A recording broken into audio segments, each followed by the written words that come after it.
بسم اللہ الرحمن الرحیم۔ بہترین اخلاق دنیا میں جہاں انسان کے جمال و عظمت کا مظہر ہے، وہاں آخرت میں بھی کامیابی اور کامرانی کا اہم ذریعہ ہے۔ اخلاق کے ذریعے سے انسان کا دین کامل ہوتا ہے اور خدا کی قربت حاصل ہوتی ہے۔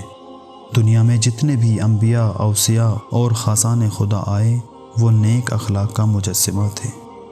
ہر مومن کو چاہیے کہ میزان اعمال کو وزنی بنانے کے لیے اخلاق سے مزین ہو۔ رسول اکرم کا فرمان ہے کہ ہمارے زمانے کا حاتم وہ ہے جو خوش اخلاق ہو۔ بد اخلاقی انسان کو فشار قبر اور دوزخ میں لے جاتی ہے، اور بد اخلاق کا دنیا میں کوئی دوست نہیں ہوتا۔